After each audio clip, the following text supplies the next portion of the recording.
This is the concluding chapter of the Redeemer, Book 1, the gospel that's written in the stars on how God made the stars. It's all about the triumph of the coming one who's going forth conquering and to conquer. So here is Sagittarius. Sagittarius, the archer.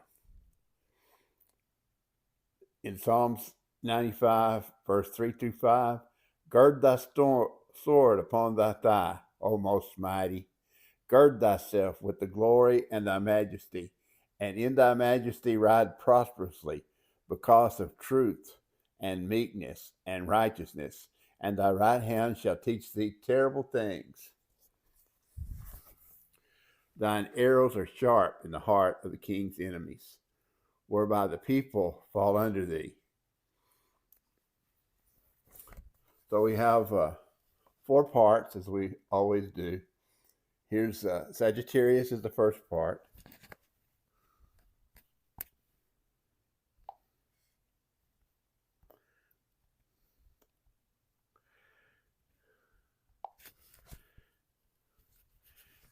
And the second part, no, that's not it.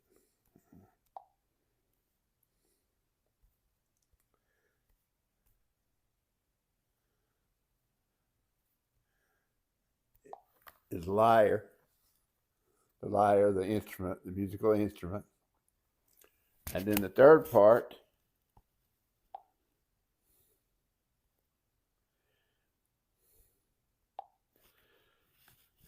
is the altar, which it's turned upside down. The altar. Ara, the altar. And then the fourth part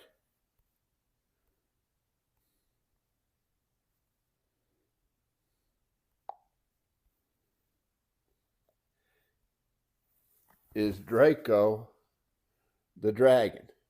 Does all that sound familiar? Doesn't it sound a lot like the book of Revelations? So Sagittarius. John, in the book of Revelation, sees this same mighty conqueror.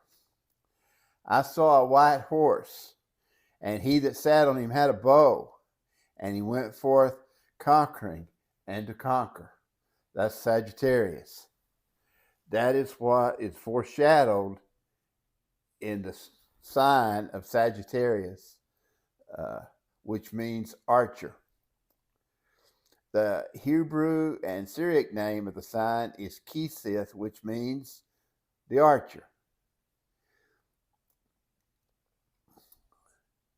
The Arabic name is Al-Qas, the error. In Coptic, it is Pimakri, the graciousness or beauty of the coming forth. In Greek, it is Toxotis, the archer, and in Latin, Sagittarius. There are 69 stars in the sign. The names of the brightest stars are significant.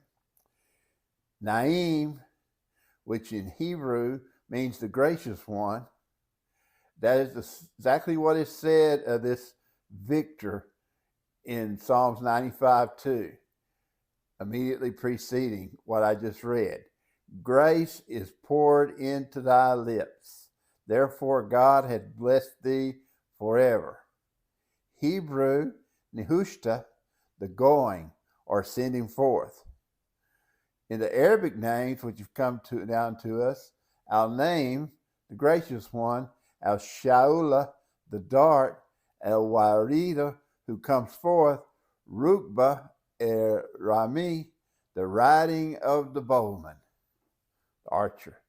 The ancient Akkadian name in the sign is Nunki, which means prince of the earth. This is the same picture that we had of the centaur in the first chapter. In its outward form, got 2 natures, the nature of the man and the nature of the beast.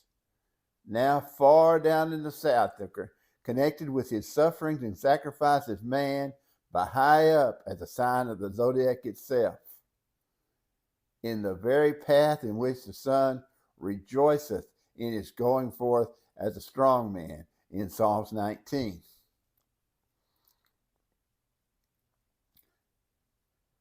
In Grecian fable, Sagittarius is Chiron, the chief centaur, noble in character, righteous in his dealings, divine in his power.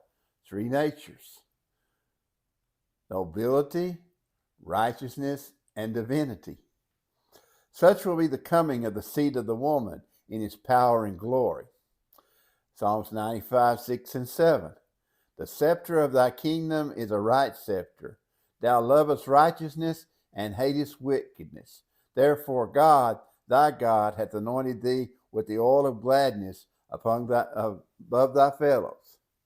The ancient zodiac of Dendera, he is called Pimakri, graciousness, beauty of the appearing or coming forth. The characters under the rear foot read Nem, which means he conquers. This is who shall come forth like as an arrow from the bow, full of grace, but conquering and to conquer.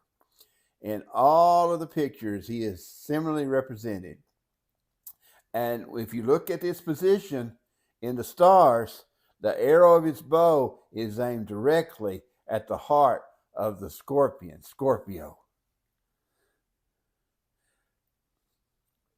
Midst golden stars he stands refulgent now, and thrusts the scorpion with his blended bow. In this archer we see a faint reflection of him who shall presently come forth, all gracious, all wise, all power, whose arrows shall be sharp in the heart of the king's enemies. Psalm 64, the psalm just before, Psalm 64. God shall shoot at them with an arrow. Suddenly shall they be wounded, so they shall make their own tongue to fall upon themselves. All that see them shall flee away, and all men shall fear and shall declare the work of God, for they shall wisely consider of his doing. The righteous shall be glad in the Lord and shall trust in him, and all the upright in heart shall glory. Psalm 64, 7 through 10. Christ is coming. Let creation from her groans and travail cease. Let the glorious proclamation hope restore and faith increase. Christ is coming. Come, thou blessed Prince of Peace.